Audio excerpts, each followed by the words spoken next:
자, 다음 주 여러분의 계좌를 구해줄 구조대 세 분 역시나 소개해드리도록 하겠습니다. 금요일에 핫한 핫가이 세 분이죠. 왼쪽부터 박철수 매니저님이고요. 가운데는 송유 매니저님, 오른쪽에는 황성수 매니저님 나오셨습니다. 어서 오세요.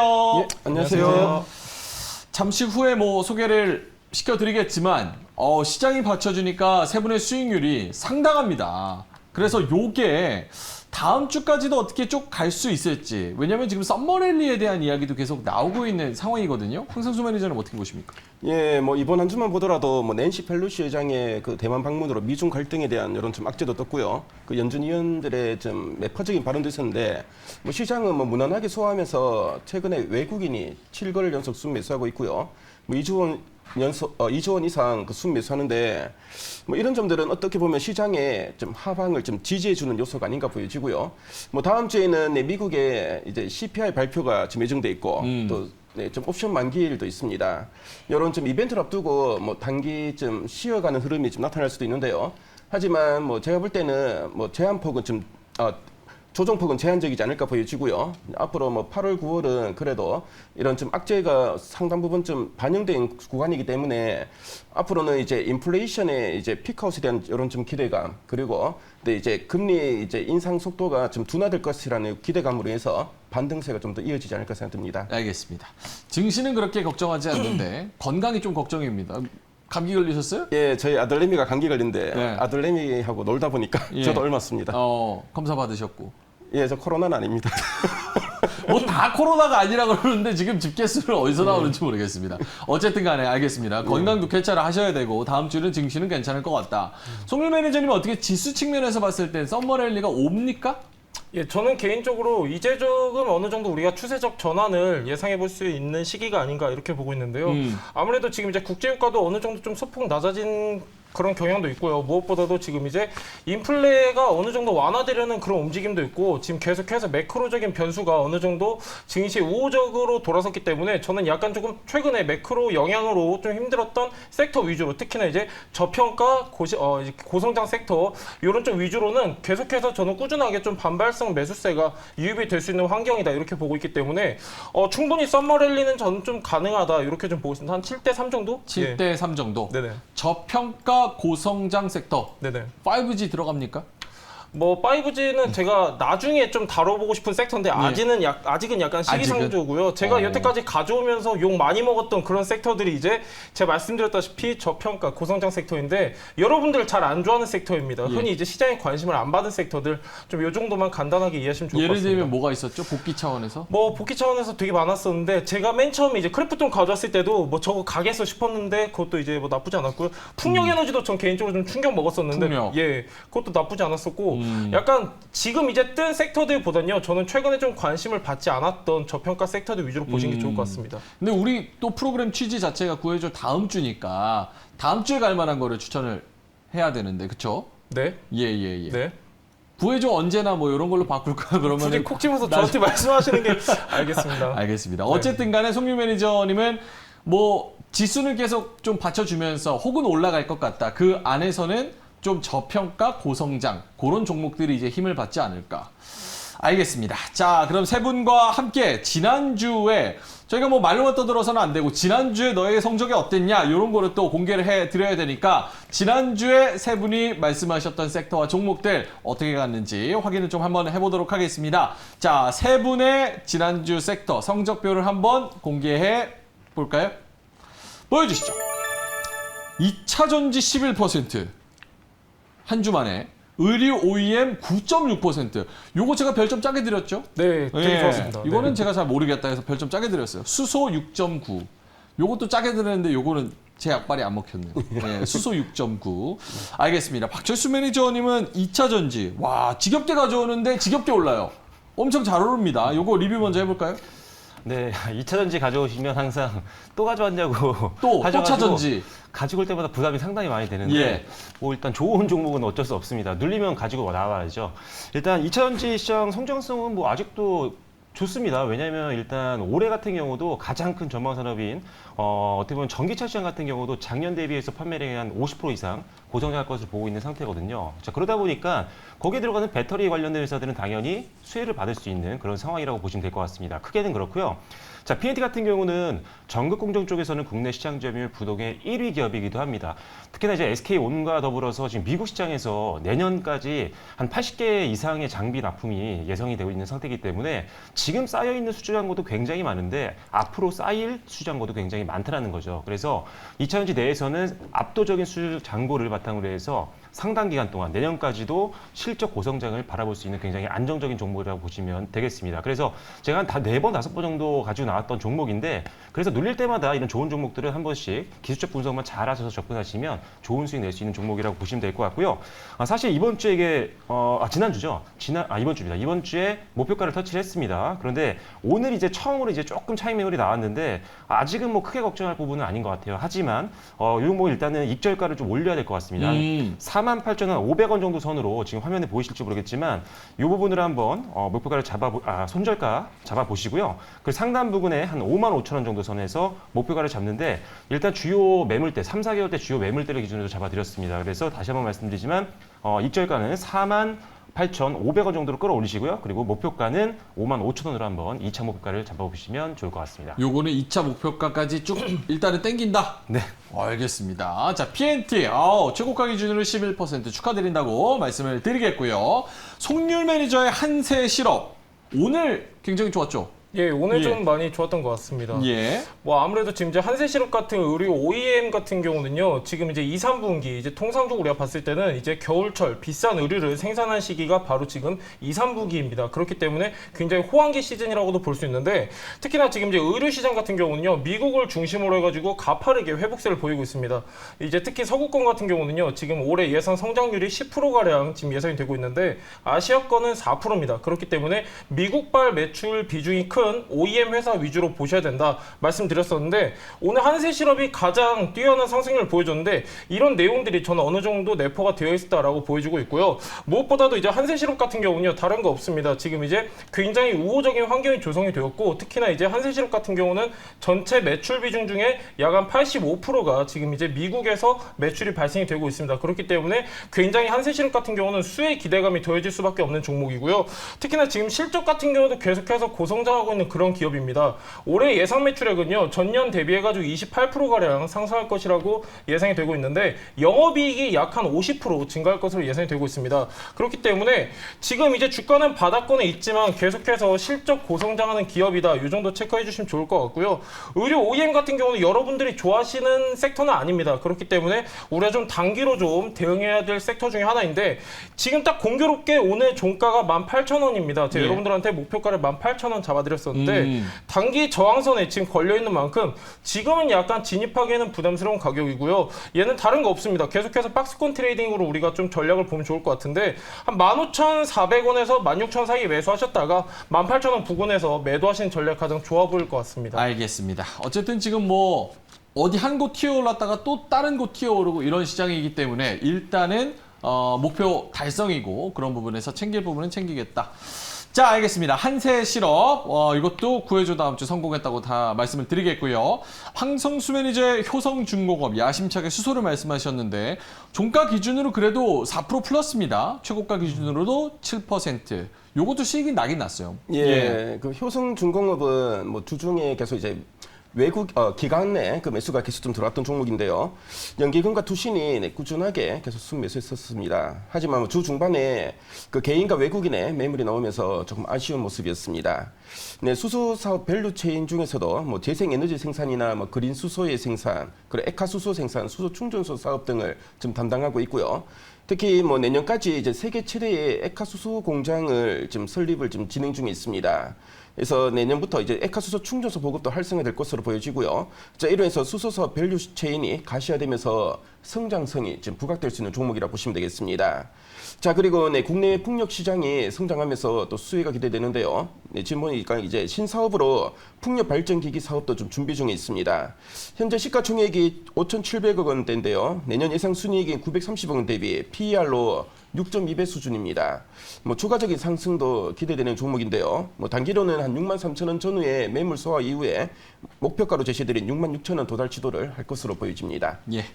자, 세 분의 효성중공업, 한세실업, PNT 모두 종가 기준으로 4%에서 8.4%까지 상당히 성공적으로 여러분을 구해드렸다. 이렇게 평가를 하겠습니다.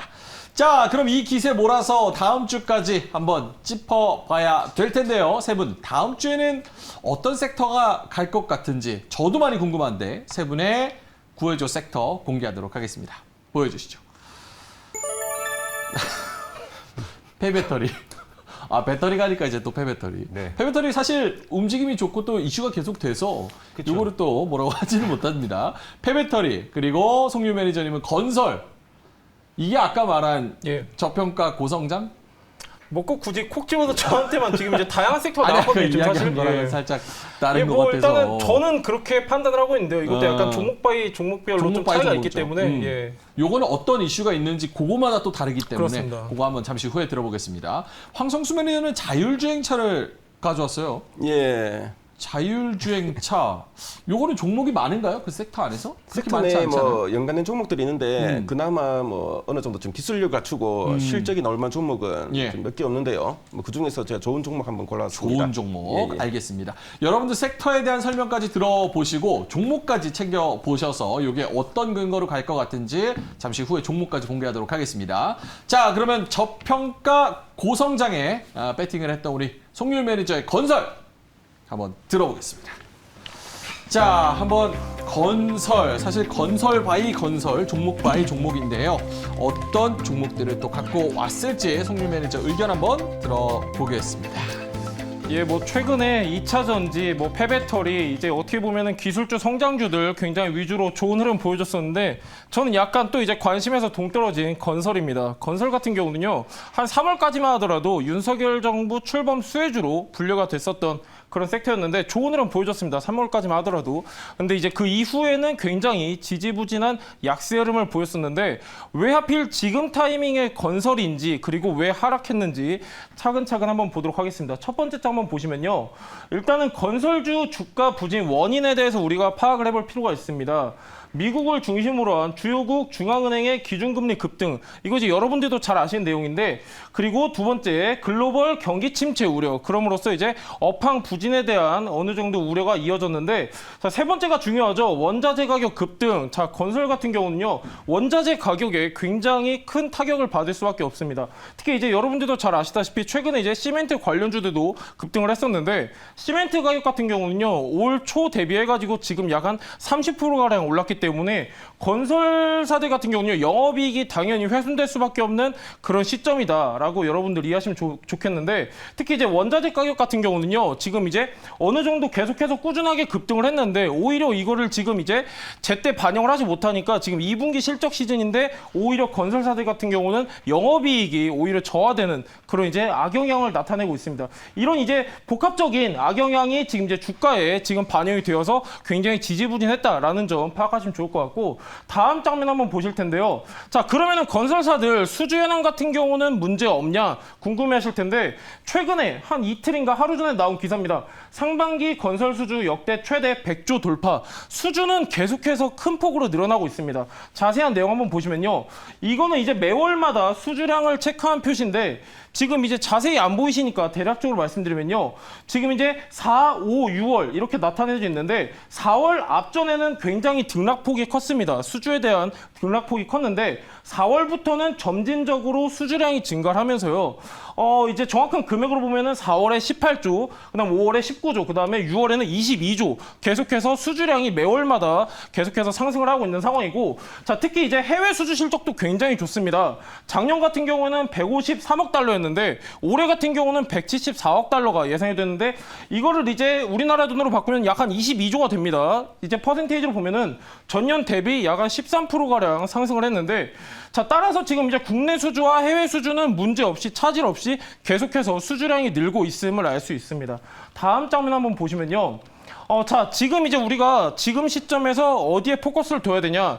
자, 저는 국내도 국내인데 어느 정도 해외에 비중을 두고 있는 기업 위주로 보시는 게 좋겠다는 판단입니다. 자, 최근에 이제 네옴시티라고 해가지고 사우디에서 추진 중인 이제 신도시 프로젝트가 있죠. 자, 네옴시티도 이제 테마주가 생기면서 굉장히 좋은 흐름 보여줬었는데 저는 이 5개 지금 이제 해외 5대 인프라 프로젝트 중에서 여러분들 인도네시아에 좀 주목을 하셨으면 좋겠습니다. 인도네시아 같은 경우는요.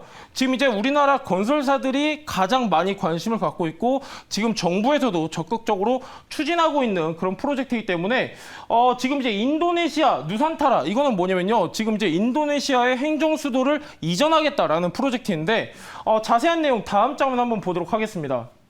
자, 인도네시아 행정수도 이전. 자, 크게 3가지가 있습니다. 자, 도시 문제. 인구가 굉장히 많다 보니까 과밀화로 인해서 다양한 도시 문제가 나타나고 있고요.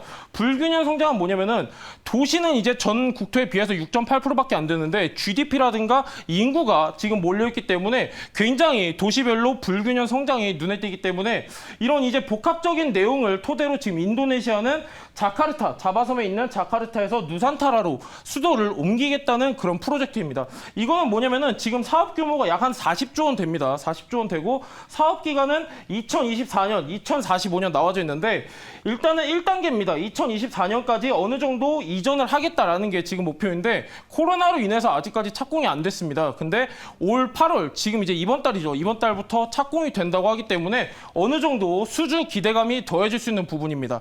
자, 그리고 지금 이제 최근에 나왔던 기사 내용인데 윤 대통령과 조코이 대통령 지금 이제 최근에 지금 이제 정상회담 하면서 여기서 MOU 합의를 했는데 어떤 MOU 합의냐면은 지금 이 신행정수도 프로젝트에 이제 한국 건설사들이 참여를 확대하는 그런 개정 MOU를 지금 체결한 상태입니다. 그렇기 때문에 특히 이제 여기에 지금 어느 정도 관심을 두고 있는 우리나라 건설사들은 혹은 이제 동남아 쪽에 매출 비중을 두고 있는 건설사들 같은 경우는 어느 정도 수혜를 입을 수 있겠다라는 점 우리가 체크해 볼 수 있겠고 다음 장면 한번 보시면요. 좀 디테일한 내용이 나와 있습니다. 이 프로젝트에 지금 이제 참여 의사를 밝힌 주요 기업인데요.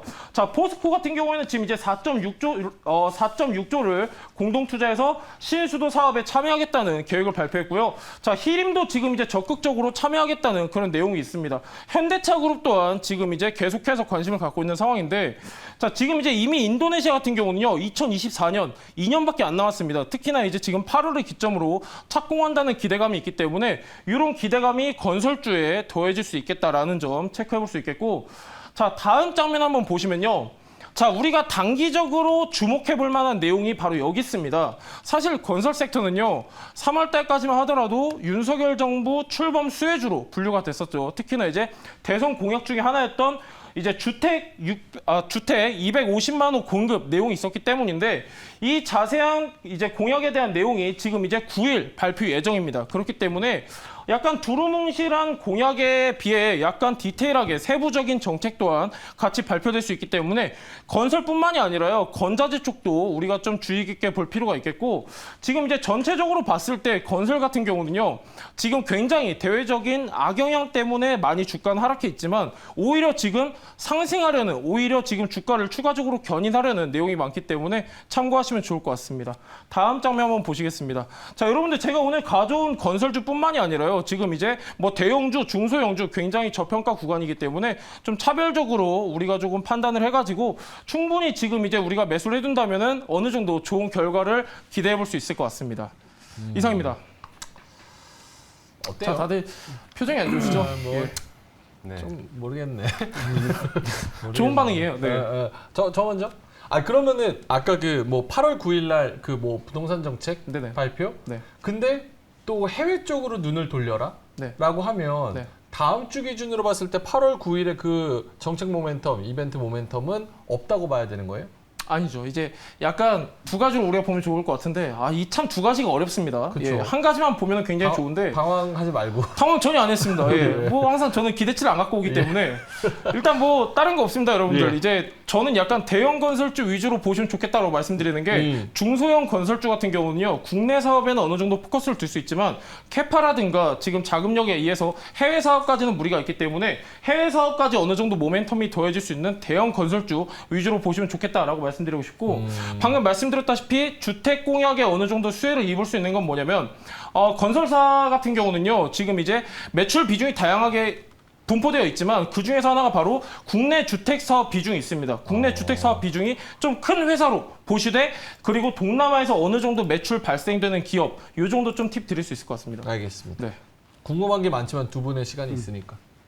예, 지금 이제 금리가 인상기인데 네. 금리가 인상되면은 이 주택 매수 수요가 좀 위축됩니다. 네. 최근에 뭐 뉴스를 보면 미분양도 많이 늘고 있는데요.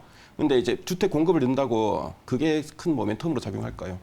예, 아무래도 지금 이제 계속해서 3월까지만 하더라도 이런 이제 단순 기대감에 의해서 꾸준하게 상승했던 섹터이기 때문에 어느 정도 디테일한 정책에 대한 구체화가 나와진다면 저는 충분히 기대감이 다시 한번 더해질 수 있을 거라고 보고요. 지금 사실상 금리에 대한 그런 이제 안 좋은 부분까지도 저는 차트에 반영이 되었다라고 보기 때문에 약간 지금 분할 매수 관점으로는 무리가 없을 섹터라고 보고 있습니다. 알겠습니다. 네. 별점 달라고 하시는데 제작진이. 지금요? 빵개인가요 혹시? 네. 아 왜 저거 듣고 드리려고? 아닙니다. 네. 정해놨습니다. 정해놨어요? 네. 그럼 일단은 네, 알겠습니다. 제가 물어봐요. 어떻게 질문 먼저 하실래요?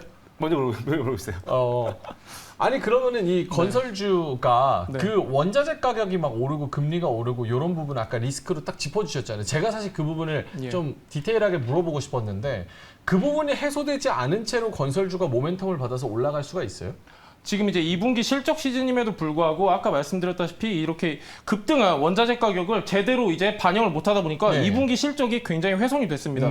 그렇기 때문에 사실상 지금 2분기 실적 어느 정도 잠정치가 나와 있고 예상치가 나와 있기 때문에 그렇죠. 저는 반영이 되었다고 보고 있고 사실상 지금 이제 원자재 가격은 어느 정도 고점을 확인하고 소폭 내려오는 상황이기 때문에 저는 오히려 반등할 수 있는 모멘텀이 되지 않나 이렇게 보고 있습니다.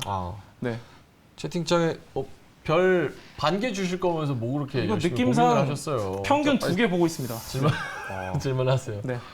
일단은 네. 지금 건설주 쪽 대표 종목들 보면은 이렇게 수급이 많이 들어오고 있는 모습들은 잘 안 보이더라고요. 다음 주에 뭐 특별히 수급적인 부분에서 기대할 만한 게 좀 있을까요? 아까 말씀드렸던 이제 9일 그거 하나밖에 없는데요. 아. 일단은 제가 아, 여러분들한테 환율 떨어졌잖아, 환율. 그러니까 외국인이 들어오면 환율도 저평가, 그렇죠. 누워있던 거. 그렇죠. 그런 거 가야죠. 이거 근데 이런 어찌 얘기가 참네요. 나오면은 안 좋습니다 다음 주에. 예. 굉장히 안 좋은 내용이고. 도와줬는데 안 예, 좋다고. 사실 근데 지금 최근에 제가 가져온 섹터 종목들 보더라도요, 굉장히 약간 우리 이제 어떻게 보면 개인 투자자분들한테는 구미가 안 당기는 그런 섹터였는데 오히려 지금 이제 뭐 약간 환율, 금리 이런 데서는 어떻게 보면 되게 강세인 업종이었기 때문에 저는 건설주 다음 주에는 좀 어느 정도 기대해 볼 수 있는 섹터가 아닌가. 와, 이거 그 채팅창에 시청자 질문이 요거 조금 날카로운 것 같아요. 네. 멍뚜님께서 이 정부는 대통령 지지율이 낮아서 정부 정책이 요게 그만큼 먹힐지가 의문입니다. 지지율이 막 70%, 80%막 이랬으면 우리 부동산 합니다 이러면은 뭔가 하나보다 막 모멘텀이 있는데 약간 그런 상황은 아니어서 어떻게 보세요? 와, 이거 되게 민감한 질문인데 정치가 또 들어가 있잖아요. 아니 뭐 지지율이 정치는 들어가 아닙니다. 있잖아요. 이거 그렇습니까? 숫자로 나온 거고 예. 그거에 따른 효과니까. 예, 예. 사실 이제 과거 사례를 보면요, 정부 지지율과는 저는 큰 상관이 없었다라고 상관없다. 보여지고 있기 때문에 약간 다음 주에 우리가 단기적으로는 충분히 건드려볼 만한 섹터다. 이 정도 보시면 좋을 것 같습니다. 그리고 부동산 개발 쪽은 사실은 이제 서울시가 중심이 또 되고 맞습니다. 그런 부분에 있어서 전국적으로 봤을 때 여야를 가리지 않기 때문에 이런 거는 사실 상관없다. 자, 알겠습니다. 질문도 없으면 바로 타픽 힌트. 별점 들어야죠. 네. 예, 별점 저희 공개하도록 하겠습니다. 예, 보여주시죠. 자, 저희의 별점은요. 3개, 2개 반, 4개. 와, 4개요? 예. 거의 간다고 베팅을 하시는 건데. 저 보니까 이제 다음 주 이제 정강 후약이 되지 않을까. 9일 전까지 좀 오르다가 9일 이후에 좀 매물이 많이 나올 것 같습니다. 전강 후약. 예. 알겠습니다. 3개 드린 이유는요? 일단은 환율이 떨어지면서 저평가됐던 종목들 사실 많이 수급이 이번 주에 들어왔거든요. 근데 건설주 대표 종목들은 생각보다 좀 많이 안 들어온 것 같더라고요. 그래서 다음 주 물론 저평가고 분할 매수 관점에서 살 수는 있을 것 같은데 다음 주 초에 바로 이게 수급이 개선될 수 있을까 이 부분 때문에 일단은 세 개를 들었습니다. 알겠습니다. 자, 그럼 송민 매니저의 힌트 한번 들어볼까요? 예. 자, 제가 오늘 여러분들한테 소개시켜드린 종목은요. 자, 일단은 딴 거 없습니다. 지금 이제 가장 중요한 게 실적이기 때문에 자, 이 회사 같은 경우는 견고한 주택 사업 실적에 힘입어서 신사업도 순항 중인 기업. 그러니까 어떤 캐시카우를 중점적으로 두고요. 계속해서 신사업에도 매출이 발생하는 그런 기업이니까요. 잠시 뒤에 자세하게 설명해 드리도록 하겠습니다. 알겠습니다. 별점 기본충실님이 저 너무 짜다고 말씀을 하셨는데 네. 제가 또 짜게 주는 거를 오히려 좋아하는 너무 높아요. 분이기 때문에 네. 예, 그래서 제가 짜게 드렸습니다. 자, 알겠습니다. 송유일 매니저님의 건설 섹터 다음 주에 왜 갈지 그거에 대한 PPT를 한번 들어봤고요. 자리로 돌아오시기 바라겠습니다. 폐배터리 갈까요? 네. 예, 폐배터리. 좋습니다. 폐배터리는 다음 주 상승 모멘텀은 무엇인가? 폐배터리 다음 주에 얼마나 올라가나 궁금하신 분들 많을 텐데요. 들어보도록 하겠습니다. 네, 안녕하세요. 박철순 매니저입니다. 자, 2차전지 한번 갖고 오면 또 폐배터리 또 빼놓을 수가 없기 때문에 이번 주도 한번 이 산업으로 한번 갖고 나와봤습니다. 지금 폐배터리 관련된 섹터가 사실 기대감이 없을 때부터 제가 몇 개월 전부터 소개를 해드렸었는데 그 당시만 해도 굉장히 웬 폐배터리 너무 미래에 대한 얘기 아니냐라고 하셨었는데 실제로 최근 들어서 엄청나게 이슈가 되고 급등하는 종목들이 나오고 있습니다. 오늘 같은 경우는 사실 에코프로가 급등이 나왔었죠. 관련된 이슈로 엮이면서 그전에 기존에 소개해드렸던 코스모학도 움직였었고요. 그래서 이제는 좀 더 이 폐배터리 관련된 산업에 대해서 적극적으로 투자하고 있는 기업들도 많고 정책적으로도 밀어주고 있는 그런 상황이다 보니까 이제는 기대감만 있는 게 아니다. 실적이 이미 나오고 있는 기업들도 확인이 되고 있기 때문에 여러분들이 배터리 함께 묶어서 여러분들이 항상 관심 종목군으로 봐야 되는 섹터라고 보시면 될 것 같습니다. 자, 폐배터리 섹터 최근 내용들 한번 정리하면서 내용 말씀드리도록 하겠습니다. 네, 첫 번째 화면 보시면요. 자, 먼저 전방산업 현황을 봐야 되는데 오늘 방송 초반에도 말씀드렸지만 올해 2022년도 전기차 판매량이요. 작년 전체 대비했을 때 한 50% 이상 고성장할 것으로 보고 있는 상황입니다. 일단은 많은 산업들이 있는데 전년 대비해서 이렇게 제품의 어떤 판매량이 50% 이상까지 급증하고 있는 그런 섹터를 찾기는 쉽지 않습니다. 그만큼 지금 전기차 시장이 굉장히 핫하다는 거죠. 그만큼 많은 사람들이 지금 사고 있는 상황인데 물론 문제점이 좀 있었습니다. 중국이 이제 코로나로 인해서 봉쇄가 좀 있었고 그다음에 글로벌 공급망 차질 충격들이 좀 있었지만 이런 부분들은 조금씩 이제 완화가 되고 있는 것들은 여러분들도 뉴스를 통해서 알고 계실 것 같고요. 자, 거기다 추가적으로 이런 우려감들 대비했을 때 오히려 더 좋았던 부분들이 많았습니다. 충분히 이런 우려감을 상쇄시킬 수 있는 내용들이 있었는데 첫 번째로는 이제 전기차 신차들이 굉장히 흥행을 많이 했습니다. 자, 우리나라 같은 경우도 아이오닉 5를 비롯해서 EV6 같은 것들이 글로벌 시장에서 굉장한 인기를 끌고 있고 실제 판매량이 고속 성장을 하고 있는 그런 상태입니다. 이런 실차들이 나오면서 계속적으로 완성차 업체들의 매출을 끌어올리고 있고 배터리의 수요를 계속적으로 끌고 가고 있는 상황이라고 보시면 될 것 같고요. 그리고 사실 보조금도 계속적으로 늘어나고 있는 상태입니다. 미국뿐만 아니라 주국들이 보조금을 계속적으로 지원을 하면서 신차를 구매하는 사람들에 대한 어떤 부담감을 낮춰주고 있는 그런 상황이고요. 자, 지금 유가가 좀 많이 내려오긴 했지만 여전히 좀 고유가 상황이기도 합니다. 그러다 보니까 역시나 전기차에 대한 니즈는 점점 더 높아지고 있는 그런 상황이라고 보시면 될 것 같아요. 최근 들어서 저도 이제 택시도 마찬가지고요. 일반 자동차도 마찬가지고 트럭이라든지 이런 것들도 전기차가 굉장히 많이 보이기 시작을 했습니다.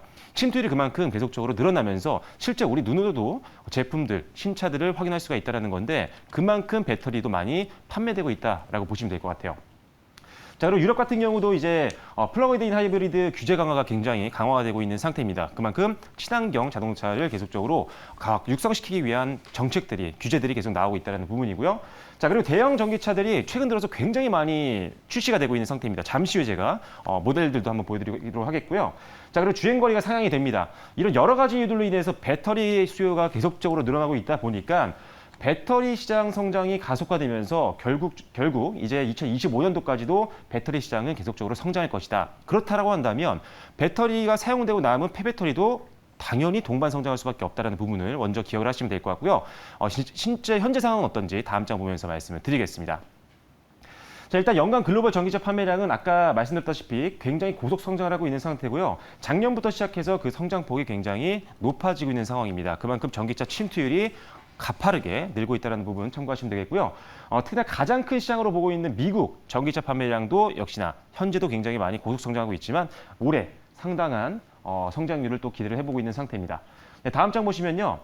자, 지금 굉장히 많은 모델들이 나옵니다. 기존에 사실 테슬라 모델이 거의 줄을 이뤘었죠. 하지만 지금은 우리나라 현대기아차의 차들도 있고요. 그리고 최근 들어 제가 운전하다 보면은 벤츠라든지 뭐 폭스바겐이라든지 BMW도 전기차들이 상당히 많이 보이더라고요. 그만큼 이제 고객들의 어떤 선택의 폭도 굉장히 넓어졌습니다. 뭐 테슬라 디자인이 마음에 안 들어서 사신 분들 같은 경우는 마음에 드는 디자인을 고를 수도 있고요. 그만큼 선택의 폭도 넓어졌고 총 전기차 판매량은 그만큼 늘어날 수 있는 그런 구조로 계속적으로 바뀌고 있다라고 보시면 될 것 같아요. 이런 트럭과 관련된 이런 모델들도 상당히 많이 나오고 있는 상태이기 때문에 전반적으로 이런 다양한 모델들이 나오게 되면 전기차 판매량은 종합적으로는 늘어날 수 있는 확률이 굉장히 높다라고 보시면 될 것 같습니다. 네, 다음 한번 보실게요. 자, 그렇다면 지금 재활용 시장, 리사이클링 시장은 지금 과연 어떠냐? 자, 일단은 2차전지 생산 능력이요. 2021년도 한 656 기가와트에서 2025년도까지 무려 2200 기가와트 이상까지 성장할 걸로 보고 있습니다. 그만큼 배터리 시장도 엄청나게 성장할 것으로 보고 있는 상태인데, 자, 전기차 판매량이 늘고 있습니다. 거기다가 배터리 업체 생산 능력도 계속적으로 늘려나가고 있는 그런 상황입니다. 거기다가 신규 라인이 좀 가동이 안 됐었는데 하반기부터 시작해서 배터리 업체들의 신규 라인도 가동이 슬슬 시작이 되고 있는 그런 상황입니다. 자, 그렇게 되면은 배터리 셀 업체들이 이제 배터리를 만들다 보면은 이 셀 스크랩이라고 해서 어떻게 보면 폐기물이 나오게 됩니다. 그래서 이것들도 지금 2021년도에 4만 톤 규모에서 2025년도까지 14만 톤까지 늘어날 걸로 보고 있어요. 이 셀 스크랩을 이용해서 재활용을 할 수가 있거든요. 여기서 우리가 알고 있는 비싼 소재들 있잖아요. 뭐 리튬이라든지 망간이라든지 코발트 이런 제품들을 추출할 수 있다고 보시면 될 것 같습니다. 그래서 이런 셀 스크랩이 많이 나오게 되면 추출하는 리사이클링 업체들은 재료 수급이 굉장히 편해지겠죠. 그러면서 실적을 더 많이 쌓아나갈 수 있는 환경이라고 보시면 될 것 같습니다. 자, 그리고 폐배터리 발생량도 계속 증가를 하고 있습니다. 사실 지금보다는 2025년도부터 이 폐배터리 이 교체 수요가 어마어마하게 나올 걸로 지금 보고 있는 상태예요. 과거에 이제 7년에서 10년 정도 배터리 교체 주기를 보고 있는 상황인데 예전에 만들어졌던 이제 전기차 같은 경우는 이제 배터리를 또 교환을 하거나 아니면 신차로 구매를 하거나 이런 식으로 지금 교체를 해야 되기 때문에 배터리의 성능이 떨어지면 사실 자동차 배터리를 사용하기 좀 어렵습니다. 재사용이 불가능하고 뭐 ESS라든지 다른 쪽으로 활용을 해야 되겠죠. 그래서 일단은 폐배터리 발생량이 이제 2025년도부터는 굉장한 속도로 고성장을 할 수밖에 없다. 그래서 미리미리 지금 이 산업에 진출하기 위해서 많은 기업들이 투자를 하고 있다고 보시면 되겠습니다. 자, 그리고 배터리 리사이클링 시장 같은 경우는요. 그래서 장기적으로 고성장이 될 수밖에 없는 그런 산업이다라고 보시면 되겠고요. 네, 다음 한번 보실게요. 실제로 지금 연간 셀 스크랩, 아까 그 배터리 셀 업체에서 만들다 보면 나오는 폐기물이라고 보시면 된다라고 말씀을 드렸었는데 그 양이 엄청나게 늘어나고 있습니다. 특히나 작년부터 시작해서 기하급수적으로 늘어나고 있는 그런 상황이기 때문에 일단 가동률이 늘어나고 있고 신규 공장까지도 지금 셀 업체들이 계속적으로 가동을 시키고 있는 그런 상황이기 때문에 앞으로 이 셀 스크랩의 발생량은 계속 늘어날 거고요. 그래서 이거를 활용하는 회사들 같은 경우는 이제 수익이 훨씬 더 늘어날 수 있는 그런 상황이다. 이렇게 보시면 되겠습니다. 역시나 폐배터리 발생량도 2025년도부터는 엄청난 속도로 늘어날 것이다 라고 보시면 되겠습니다. 네, 다음 한번 보실게요. 자, 그래서 또 한 번 또 보면요. 배터리 소재 사실 지금 중국 의존도가 굉장히 높습니다. 이제는 아마 폐배터리 관련된 쪽 그리고 2차전지 관련된 관심이 있는 분들이 많기 때문에 우리나라가 얼마나 이 소재 쪽에서 중국 의존도가 높은지에 대해서는 많이 알고 계실 것 같아요. 그래서 실제로 수산화 리튬 같은 경우는 83% 그리고 코발트는 87%, 황산 망간은 무려 99%를 의존을 하고 있습니다. 그래서 중국만 계속 믿고 기다리기에는 중국에 문제가 생겼을 때 타격이 굉장히 심하다라는 거죠. 그러다 보니까 수입처도 다변화를 해야 되는 그런 상황이고요. 그리고 원재료 같은 경우도 이제 내재를 할 수 있는 그런 기술과 산업이 필요하다는 게 지금 현재 모든 국가들의 공통적인 지금 어떤 니즈입니다. 그래서 원가 절감도 해야 되고요. 그리고 소재 공급망도 계속적으로 안정성을 만들어내기 위해서는 이런 리사이클링 사업을 계속적으로 개발시킬 수밖에 없는 상황이고 그래서 우리나라 같은 경우도 대기업들이 공격적으로 지금 투자를 하고 있는 상황이다라고 보시면 되겠습니다. 뭐 앞서 말씀드렸지만요. 배터리 수명이 일단 7년에서 10년입니다. 그러다 보니까 전기차 전기차의 어떤 판매 대수도 늘어나면서 교체 배터리에 대한 수요가 나오기 시작하면 폐배터리가 계속적으로 많이 나온다라는 거죠. 그럼 이거를 이제 재활용할 수 있는 기술은 미리미리 만들어놔야 됩니다. 그래서 미리 선점한 기업들이 2025년도부터 폐배터리가 공격적으로 나왔을 때 그 시장을 잡아먹을 수 있는 그런 상황이라고 보시면 될 것 같아요. 자, 그래서 일단은 배터리 재활용 사업은요, 배터리 시장이 성장하게 되고 전기차 시장이 성장하게 되면 동반 성장할 수 있는 보장된 어떤 산업이라고 보시면 될 것 같아요. 반드시 성장해야 되는 산업이다. 이렇게 말씀을 드리겠습니다. 네, 다음 화면 보시면요. 실제로 지금 배터리 재활용이라든지 재사용 정책에 대한 내용들이 많이 나옵니다. 특히나 유럽 같은 경우는 워낙 또 친환경 정책이 강하다 보니까 다양한 정책들을 지금 시행을 하고 있는 상태고요. 중국도 상당히 이쪽 분야에서는 강력하게 지금 시장을 점유하기 위해서 공격적으로 밀어주고 있는 그런 상황입니다. 우리나라도 지금 도입을 논의하고 있죠. 배터리 재활용 규정에 대한 부분들을. 그리고 여러 가지 내용들 역시나 지금 도입을 논의하고 있는 중입니다. 국가적인 차원에서도 이거를 도입을 할 수밖에 없는 상황이기 때문에 이제 이런 정책적인 내용들이 또 중간중간 나와준다라고 한다면 그때그때 단기 시세도 기대해 볼 수 있는 섹터라고 보시면 되겠습니다. 네, 다음 화면 보시면요. 그래서 대표주가 상당히 많아요. 굉장히 많습니다. 지금 보시면 대충 봐도 한 20개 정도의 대표주들이 있는데 사실 이 종목들이 관련된 사업에 대해서 어떤 계획을 세우고 추진을 하고 있긴 하지만 실제 이 많은 기업들 중에서 이 배터리 재활용을 통해서 실적을 내고 있는 기업들은 생각보다 많지 않습니다. 그래서 여러분들이 이 폐배터리 관련된 종목들을 보실 때는요, 지금 일단 기술 개발을 하고 그리고 뭐 공장을 짓거나 이렇게 하는 것도 좋지만 이왕이면 실적이 지금도 나오고 있는 기업들 위주로 먼저 보신다면 기대감만 있는 게 아니라 실적 안정성까지 가져갈 수가 있거든요. 실제로 그런 기업들, 실적이 굉장히 탄탄한 기업들이 많고 오히려 작년, 올해 실적이 성장하고 있는 기업들이 굉장히 많습니다. 그래서 그런 기업들 위주로 투자하신다면 폐배터리 섹터 이런 기대감만으로 가는 게 아니라 실적만 보더라도 충분히 중장기 베팅까지도 가능한 기업들이 많다는 점 참고하시면 좋을 것 같습니다. 여기까지입니다. 저는 이제 질문을 드리고 싶은 게 되게 많은데 그럼 시간이 없는데 지금 100분 토론 될까 봐 짧게만 폐배터리의 그 헤게모니가 그러니까 폐배터리 시장의 파이 자체가 그냥 딱 직관적으로만 생각해도 엄청 크기 때문에 애초에 전기차를 만들 때 이 배터리 부분은 리스로 할 것이냐, 뭐 렌트로 할 것이냐, 소유를 누구로 할 것이냐 이거의 헤게모니를 굉장히 많이 생각을 많이 하고 있더라고요. 여기에 근데 대기업이 만약에 진출을 한다. 특히나 이제 뭐 배터리 셀 업체나 아니면 뭐 전기차를 하는 업체나 이런 JV들이 여기서 들어가가지고 요 폐배터리 사업을 내가 할게라고 하면 거기서 지금 나와 있는 폐배터리 그런 기업들은 소외될 수밖에 없는 거 아닌가, 파워게임에서. 일단은 지금 추출 기술을 갖추고 있는 회사들이 생각보다 많지 않아요.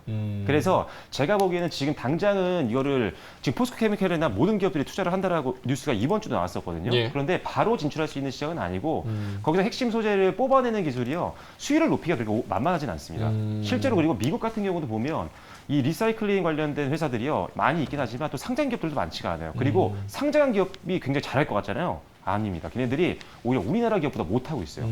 실제로 캐파도 그렇고요. 생산량도 마찬가지고 추출 기술도. 그래서 우리나라의 몇몇 기업들이요. 전 세계에서 가장 높은 기술력을 갖고 있기 때문에 당분간은 그 회사들이 조금 독과점 구조를 갖고 갈 것 같고 추후에 대기업들이 진출해서 이 회사가 어떻게 보면 뭐 M&A도 있을 수 있고요. 뭐 그런 부분들도 좀 기대를 해보고 있습니다. 알겠습니다. 하얗게 불태웠다님께서 전지사랑꾼 박 매니저님 이렇게 별명을 지어주셨습니다. 질문 갈까요? 예. 없어요? 네. 네, 알겠습니다. 질문 갈까요? 예, 뭐 폐배터리 관련해서는 리사이클 그러니까 재활용하고 그 리유즈 그러니까 재사용으로 나눌 수 있는데요. 오늘 재활용에 대해서 이야기를 많이 하셨는데 재사용 쪽은 어떻게 보십니까?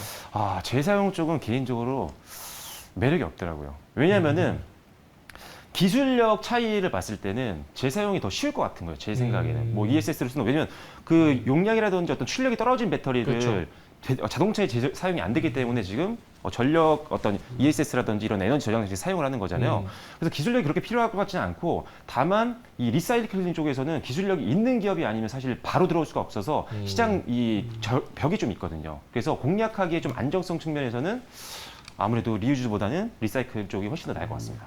요거 궁금하네요. 최희진님께서 폐배터리보다 근데 충전소 기업이 더 먼저 가야 되는 거 아니에요? 충전소 기업도 그런데 제가 보니까 이 충전소 관련된 기업이 너무 많고 생각보다 격차가 없는 것 같아요. 제가 보기에는. 있긴 있는데 조금 애매하더라고요. 그래서 그런 부분에서 결국은 주식은 이제 사람들의 심리니까 그런 데서 좀 매력도 관심도가 좀 떨어진다? 네, 아무래도 좀 그런 것 같습니다. 자, 알겠습니다. 더 물어보고 싶지만 시간이 별로 없어가지고 요거 바로 한번 별점을 주도록 하겠습니다. 보여주시죠. 이러면 5개 하는 게 뭐가 의미가 있어? 상한가면 30개가 나와야 되는데 30개 나와야 적게 돼. 나왔습니다. 얼굴까지 이렇게 가려야 되는데. 다 가리셔야 돼요. 아쉽네. 위에까지 쫙 올라가야 되는데 아쉬워. 예. 어쨌든 10개 준 이유는요? 뭐 다른 거 없습니다. 지금 이제 2차 전지 위주로 지금 순환매가 돌고 있는데요. 일단 전 단기적인 관점에서 상한가 드렸고요. 사실 제가 근데 상한가 드린 것 중에 나쁜 건 없었는데 다른 건 모르겠고 지금 이제 중국 대만 또 분쟁이 시작됐습니다. 예. 아까 보니까 뭐 CATL에서는 또 이제 대만에다가 천연모래를 수출 제한한다고 했는데 이렇게 자꾸 자원에 대한 또 이제 외교적인 분쟁이 생기다 보니까 저는 약간 상대적으로 폐배터리에 기대감이 더해질 수 있기 때문에 상한가 드렸습니다. 그럴 수 있네요. 근거는 있네요. 예. 자, 뭐 3개 반이니까 그냥 넘어가도록 하겠습니다. 자, 그러면 박철수 매니저의 폐배터리 탑픽 힌트 한번 볼까요? 네. 절대 알 수 없죠. 네, 차별화된 레퍼런스를 보유한 배터리 리사이클링 선도기업입니다. 차별화된 레퍼런스는 뭐예요? 가장 많은 거래처, 그리고 가장 많은 경력, 기간 이런 거를 갖고 있는 회사입니다.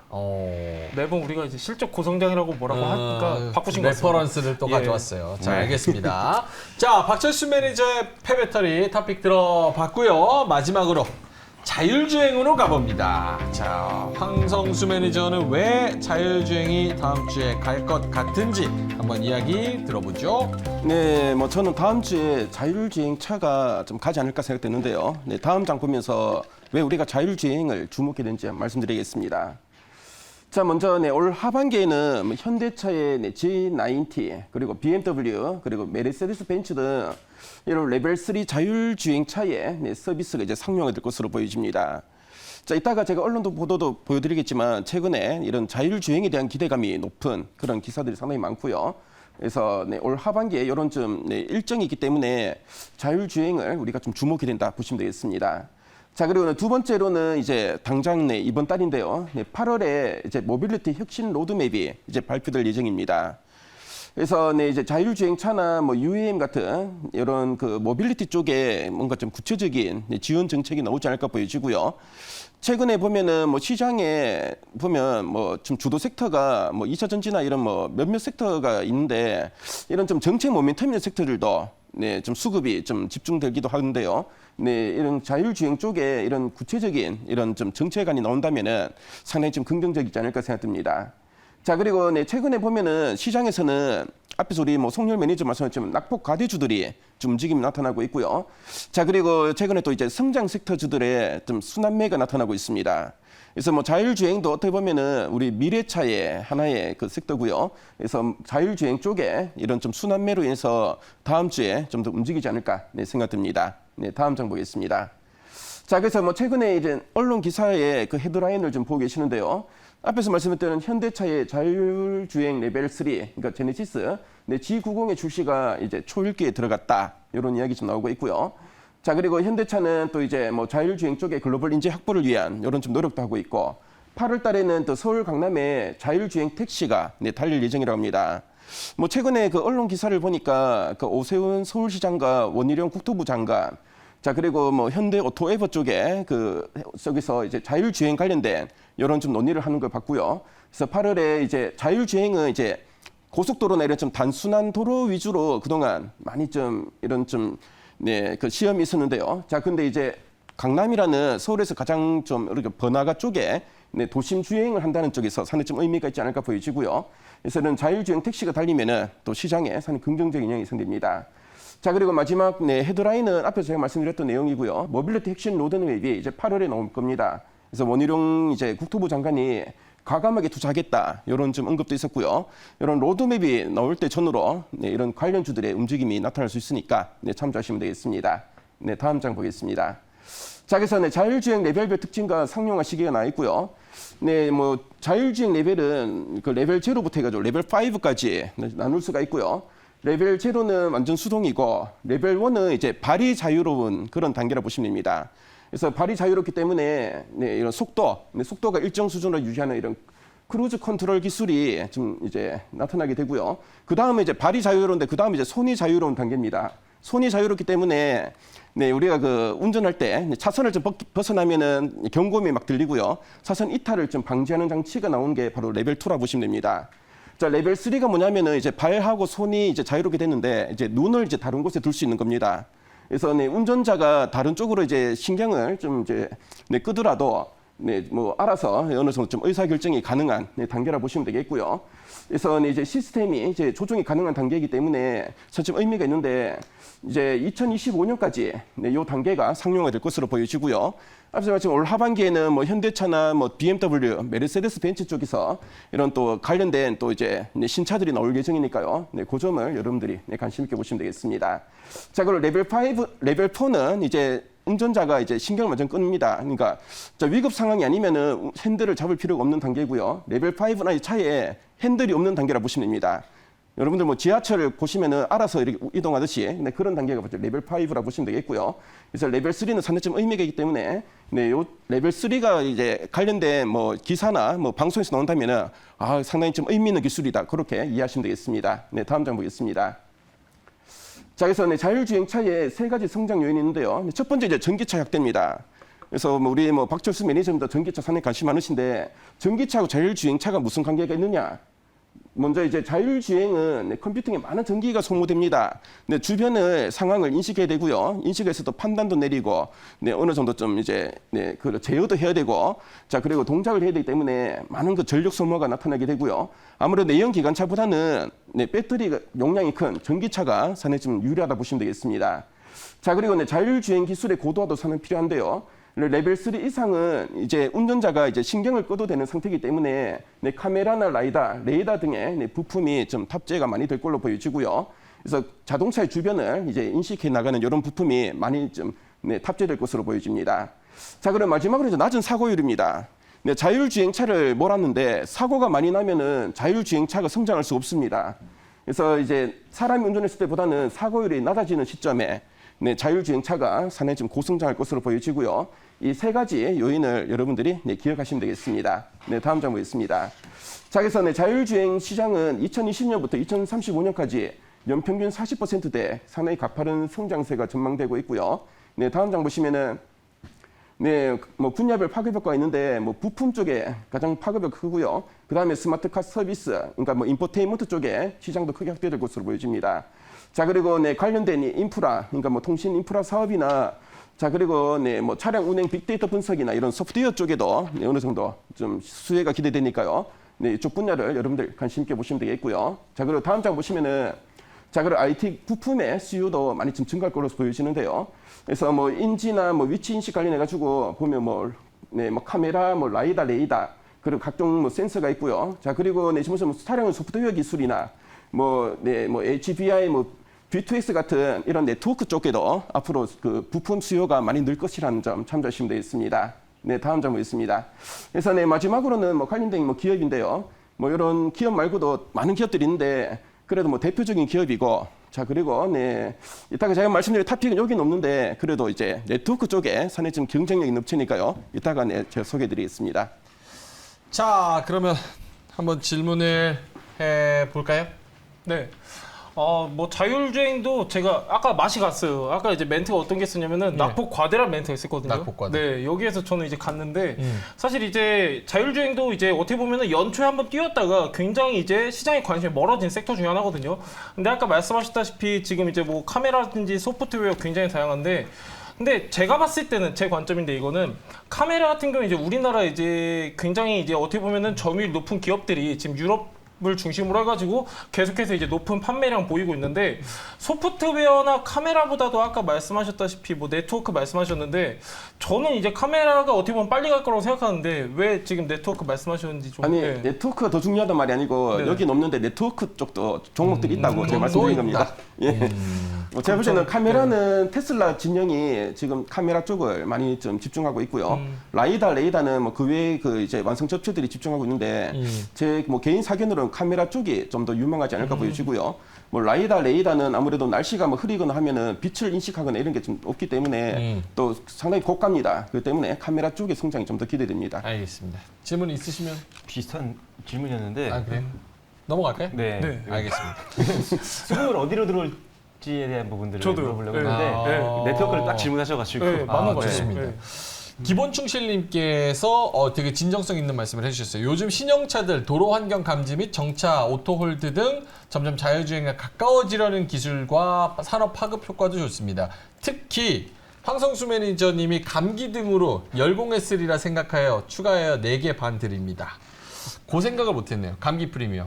예, 전 들었습니다. 아, 들었어요. 알겠습니다. 자, 그러면 저희 바로 별점 공개하도록 하겠습니다. 별점 보여주시죠. 4개 반. 오, 평균 점수가 굉장히 높습니다. 아, 앵커님이 호재- 좀 적게 주셨으면 호재일지 악재일지 모르겠지만. 악재가 났었네요. 예. 4개 반은 왜? 일단 뭐 다른 거 없습니다. 지금 이번 주만 보더라도요. 기술주 성장주 위주의 반등이었는데 약간 자율주행도 비슷한 맥락이거든요. 그렇기 때문에 전 낙폭 과대에서도 어느 정도 별점이 컸지만은 지금 이제 기술주 위주의 반등이 나오고 있기 때문에 좀 단기적으로는 긍정적인 흐름 기대해봐도 되지 않나 해서 전 4.5개 드렸습니다. 저도 그래서 게임이 갈 줄 몰랐는데 튀는 거 보고 아, 여기 누워 있는 게 하나씩 올라가는구나. 얹지 마요? 얹으면 악재예요? 지금 이미 떴습니다. 지금. 네. 얹지 않을게요. 4개 짧게만 코멘트 할게요. 아니, 이번 주 저도 자율주행을 매수 관점에서 좀 들어가 볼까 고민을 많이 했던 센터였어요. 들썩들썩 하더라고요, 이번 주에. 근데 약간 생각보다는 이번 주에 좀 안 움직였지만 그렇다고 밀린 건 아니었거든요. 아주 조금 올랐었는데 다음 주 조만간 한번 시세가 나오지 않을까 조만간? 수급적으로. 그래서 저는 일단은 4개 드렸습니다. 셋이서 이유가 같네요. 비슷한 것 어쨌든 간에 같습니다. 순환매인데 자율주행에 한번 오지 않을까. 자, 알겠습니다. 황성수 매니저의 자율주행차 탑픽 힌트 한번 보겠습니다. 네, 탑픽 힌트 말씀드리겠습니다. 네, 이 회사는 뭐 다른 뭐 기업들과 다르게 관련 매출이 좀 꾸준하게 좀 나오고 있고요. 자, 그리고 네트워크 관련된 B2X 실증 사업에 좀 다수 참여했는데 이런 좀 납품이랑 레퍼런스가 있는 업체이기 때문에 앞으로 뭐 관련된 좀 사업이 진행될 때 큰 수혜가 기대되지 않을까 생각됩니다. 알겠습니다. 자, 황성수 매니저의 자율주행까지 여러 가지 이야기들을 들어봤습니다.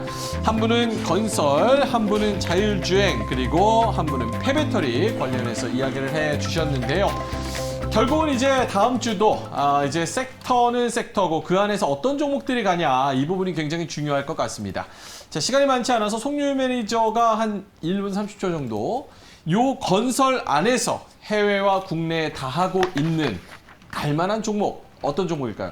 예, 여러분들 아까 채팅창에서 다 맞추신 것 같아요. 진짜 몇 분 빼고는 다 맞추신 것 같은데 GS건설입니다. 앞전에도 GS건설. 제가 다뤘던 종목인데 GS건설 같은 경우는요. 매출 비중 중에서 주택 매출 비중이 큽니다. 그리고 이제 무엇보다도 지금 이제 GS건설 같은 경우는 계속해서 수주량이 증가하고 있는데 지금 이제 상반기 실적만 한번 보더라도요. 상반기 매출액이 5조 4,200억입니다. 그리고 영업이익도 3,180억가량 나왔는데 전년 동기 대비해가지고요. 27% 5%대 상승한 모습이고 무엇보다도 지금 이제 대형 건설사 중에서 영업이익률이 가장 높습니다. 5.9%대인데 지금 이제 무엇보다도 원자재 가격으로 인해서 영업이익률이 훼손되고 있는 시점에서 GS건설 같은 경우는 상대적으로 어느 정도 돋보일 수 있는 메리트가 있다라는 부분 체크할 수가 있겠고 얘 같은 경우는 지금 이제 신사업에 대한 매출도 본격화되고 있습니다. 100% 자회사인 지금 이제 베트남과 브라질에서 적극적으로 매출이 발생하고 있는 자회사가 있습니다. 지금 이제 해수 담수화 업체 GS 이니마라는 회사가 있는데 지금 2분기 실적 같은 경우는요 매출액이 4,500억 나왔습니다. 전년 동기 대비해가지고 23%가량 지금 이제 실적이 성장한 수치인데 지금 이제 계속해서 GS건설 같은 경우는 수주랑 신사업에도 굉장히 뛰어난 두각을 나타내고 있지만 이 회사 같은 경우는 무엇보다도 실적 고성장 중인 기업 중에 하나입니다. 작년 같은 경우는요 매출액이 9조 가까이 나왔는데 올해 예상 매출액은 11조입니다. 이제 전년 동기 대비해가지고 약 한 13%가량 성장할 것으로 예상이 되고 있는데 GS건설 같은 경우는 지금 아직까지 이렇다 할 반등이 나오지 않았기 때문에 굉장히 바닥권의 저평가 종목이다. 이렇게 알아주시면 좋을 것 같고 오늘 종가가요 39,900원이었습니다. 매수가 밴드는 39,900원부터 34,100원 잡아드리도록 하겠고요. 목표가 한 10% 보도록 하겠습니다. 34,000원, 손절가는 28,800원 보도록 하겠습니다. 알겠습니다. 신규 수주도 증가하고 실적도 고성장을 이뤄내고 있는 GS건설 가격 전략까지 말씀을 해 주셨습니다. 자, 그러면 박철수 매니저님의 폐배터리 아까 뭐 종목이 채팅창에 2개 정도 나오던데 네. 맞추신 분이 있을 것 같아요. 네, 맞습니다. 코스닥은 아니고요. 네, 성일아이텍 가까웠습니다. 상장한 지 얼마 안 된 종목이라서 조금 의아해하시는 분들이 있을 수 있는데 그만큼 단기, 중장기 매력이 충분한 기업입니다. 네, 첫 번째는 배터리 리사이클링 쪽에서는 선도 기업이라고 말씀을 드릴 수가 있는데요. 일단은 뭐 중국부터 시작해서 말레이시아, 인도, 헝가리 등등 6개 정도 공장을 가지고 있습니다. 거기서 연간 한 6.1만 톤 정도의 전처리 공장을 좀 운영을 하고 있는 상태고요. 그리고 군산에서 1, 2공장이 있는데 연간 한 4천 톤 이상의 공장을 가지고 있는 상태입니다. 가장 큰 규모라고 생각하셔도 되고요. 미국에 상장되어 있는 기업보다도 오히려 이 습식 재련 쪽에서는 오히려 더 큰 캐파를 갖고 있는 기업이라고 보시면 됩니다. 일단은 에코프로빔이라든지 포스코 케미칼 그리고 중국의 CNGR과 같은 대형 글로벌 업체들과 거래를 하고 있는 그런 상태이기 때문에 이미 기술력과 어떤 서비스라든지 여러 가지 측면에서 신뢰감을 갖고 있는 회사이기 때문에 안정적인 거래와 함께 실적 성장을 기대해 볼 수 있는 기업으로 보시면 되겠습니다. 두 번째는 리사이클링 시장 최대 수혜가 전망이 된다는 부분인데 자, 국내에서 어떻게 보면 거의 유일하게 습식 재련 기술을 갖고 있는 회사입니다. 그래서 이쪽 분야에서는 거의 뭐 독보적인 회사라고 보시면 되고요. 내년이 되면 더 그 격차는 멀어집니다. 왜냐하면 내년에 이제 연 1만 톤 규모의 공장이 또 증설이 되기 때문에 이걸 봤을 때는 역시나 이 업계에서는 독보적인 지위가 계속 유지될 것이다라고 보시면 되고 실적도 역시나 마찬가지입니다. 올해 일단 실적이요. 작년 대비해서 매출액은 한 41% 그리고 영업이익은 80% 이상 고성장할 것으로 보기 때문에 지금 신규 상장 종목에 의해서 큰 변동성보다는 안정적으로 하반기까지 올라갈 수 있는 가능성도 충분한 기업이라고 말씀드리겠습니다. 자, 매수가는 현재 최근의 저점보다 약간 아래로 잡아드렸습니다. 86,200원부터 88,000원 구간 밴드 잡아드리도록 하겠고요.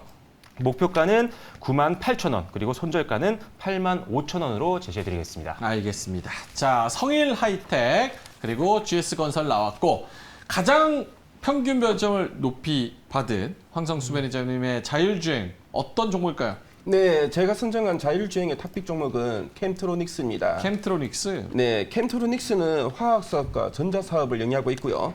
화학 사업은 뭐 디스플레이, 케미칼 관련 사업을 하고 있고 전자 사업은 무선 충전, 전자부품, 자율주행 사업을 하고 있습니다.